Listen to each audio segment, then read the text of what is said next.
Labour says Londoners are now ashamed of their shabby city. The party criticises overcrowded, inefficient public transport, poor healthcare and housing, and the chronic shortage of teachers. This morning, in outlining Labour's solutions, party leader Neil Kinnock blamed the government for London's problems. By withdrawing from the responsibilities that it should fulfil and interfering where it is neither welcome nor needed, this government has done grievous bodily harm to London. To repair that alleged assault, Labour's programme called London Pride suggests a complete rethink on transport. It says major road schemes should be ditched in favour of bigger subsidies for public transport. Labour says it would provide new lines, including cross-London links, and a passengers charter offering compensation if standards aren't maintained. The party says education has reached crisis point in the capital with the chronic shortage of teachers.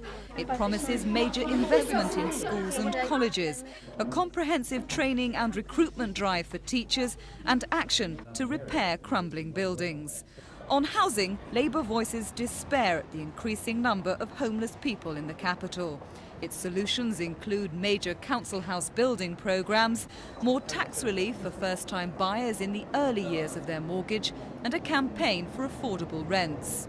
Healthcare comes under fire too. Labour says its priorities would be better funding, more help for the elderly, disabled and mentally ill, and special projects such as clinics for women.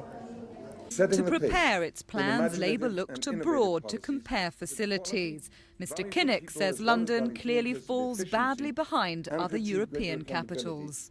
If you look at the transport system, for instance, if you look at the general standard of services where subsidies and support have been reduced, if you just look at the phenomenon of children being sent home from school for lack of teachers, in those and many other respects, what we see is a disengagement from responsibility by national government and a scale of interference with the running of London that produces the worst of all worlds. And that is widely acknowledged right across the full political spectrum of people who live in London.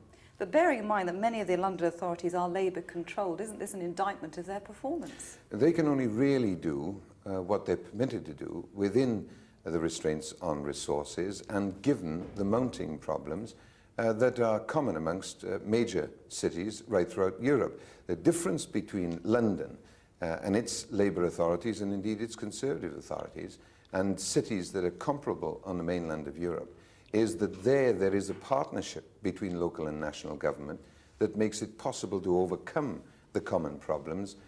In London, in Britain, there is a complete divergence between national government and local government, which inflicts terrible problems, and the people who suffer, of course, are the ordinary women and men in the street and their children. Labour denies its plan is a pipe dream, but admits it could only be fully achieved under a Labour government. The party is clearly hoping that the May elections will allow a step in the right direction. This is Teresa Driscoll for Thames News. It has come about, and it's because of the degree of priority and energy that Islington's Labour leadership have been prepared to put in to overcoming a terrible problem. That is the scale of commitment we expect from